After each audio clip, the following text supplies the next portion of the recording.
Tom Rockliff is officially a power player after Brisbane refused to match Port Adelaide's offer. He's played 154 games and joins us now to discuss that. Tom, welcome to the show and welcome to Adelaide.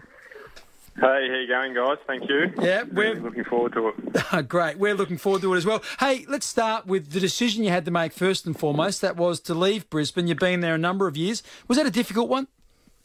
Yeah, absolutely. I think when you've been in a system and anywhere, I think any job for 9 years, I think it's always a tough decision. And with a new baby as well, my partner Shana and I was always going to be a tough decision, but one that we're really happy about and one that we're confident was the right one in the end for us. You had a number of suitors. Why did you choose Port Adelaide? What were the things that really steered you to Adelaide? A number of factors. It wasn't necessarily one thing that attracted us to Port Adelaide.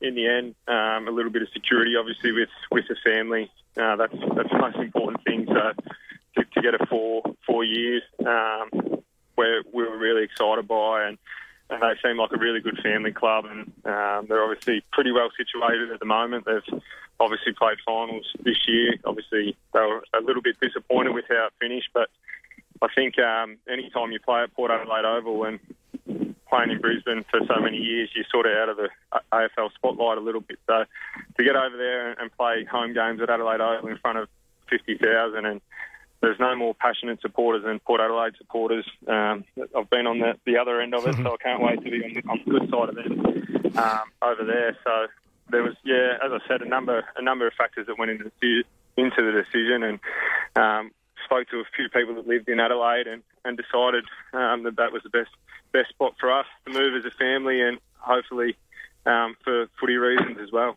So, Tommy, did you have a previous connection with anyone from the Port Adelaide Football Club?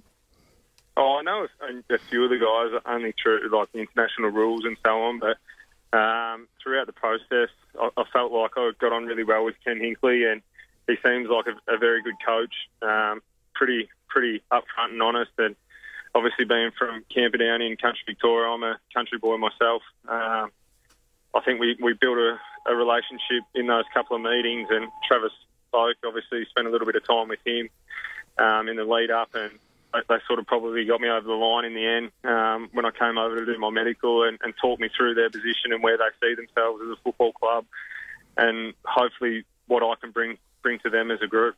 Yeah, we're a little bit biased here, but we think Kenny's an absolute ripper. You wouldn't get a more honest gentleman than him. You mentioned about your body. You had some post-season surgery. How's that?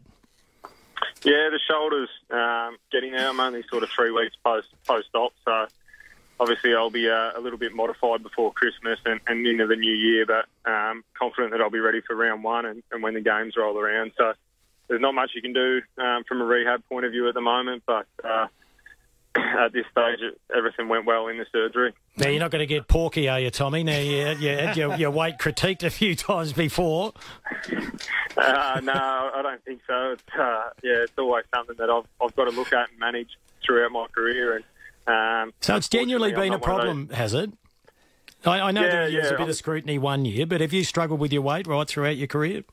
Yeah, I think there's certainly different body types, and Bix would know. I sympathise. I like the way you did that. Well, I hope you don't have the same eating habits as Bix, though. It's like a pig in a trough. It's as I said, some blokes can look at KFC and put on skin folds, and other blokes can eat it every day and not put on any. So unlucky for me that I drew the short straw with that end, but I'm really confident that the program that's in place at Port Adelaide and the recruits that they've had over the past few years, that all of them seem to have played better football there. So I feel like my best footy's still in front of me.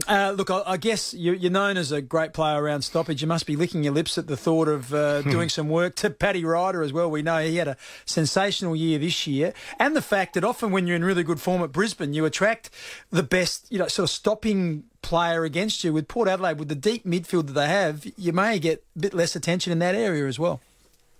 Yeah, I'm really looking forward to working with the guys, and obviously Paddy, an outstanding ruckman, and to perform the way he did this season after having 12 months off, I'm really excited, and I think next year he could probably go to another level. And obviously there's so much good midfield depth there at Port Adelaide that I think we can be very dangerous around stoppages, but also forward. I think all of us have that ability to impact the scoreboard as a forward, but also have a real impact around the stoppage. And as you know, that you need numerous players to go through the midfield these days, and hopefully I can add some more depth to that. So, Tommy, when do you move down full-time, and have you spent much time in South Australia before?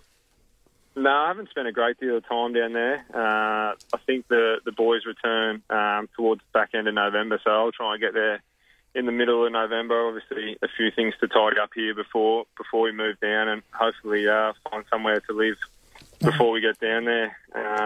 So, yeah, there's a little bit of water to go under the bridge there, but around mid-November I think I'll be down there. Just mentioned off the top, you played 154 games. I couldn't believe it. I looked and you haven't played in a final yet. So the opportunity to come to a team that has, at the moment, genuine finals aspirations must be a really exciting thing to look forward to. Yeah, absolutely. I think that's why you play footy, is to play in those big games. And if that opportunity, as you know, there's no guarantees in footy these days, and the competition's so even. So hopefully we can perform at a high level throughout the season, 2018, and push for finals, and hopefully win a couple of finals along the way. And just think, Tommy, you could have played with Charlie Cameron if you stayed there next year. Now you've got Robbie Gray and Chad Wingard. Yeah, I'm very happy and excited by the decision I've made. Hey, Tom, congratulations on the decision that you've made. It looks to be a really sound one. We wish you all the best when you get down here. We'll certainly hope to talk to you a number of times throughout the year. And, yeah, we wish you all the best for that. Get that shoulder right, get into pre-season training and have a good year.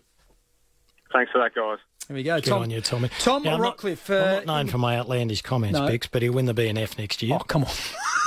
I don't think you realise how good he is, seriously.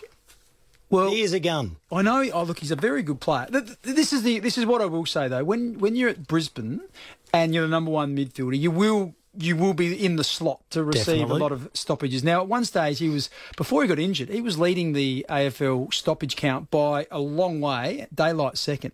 When he gets to Port Adelaide, part of the attraction will be that'll be shared around a bit. So I don't think, even though he's averaging, say, 10 or 11 clearances a game at Brisbane, don't expect him to average 10 or 11 at Port Adelaide because they share the load. All right, then. Well, I'm happy to have 10 of the 15 Balfour's pies and pasties you eat every day on that, okay? I'm happy to take whatever you want, and we'll chuck a couple of coffees in there as well. I might load up on that one. That was Tom Rockliff. He's our guest. He's headed to Port Adelaide. That is official right now. That is a very good signing for Port, and it's exciting if you're a Port fan to think what that midfield combination looks like. Port Adelaide voting system rewards consistency of effort for their best and fairest. Okay. And he'll be right up there.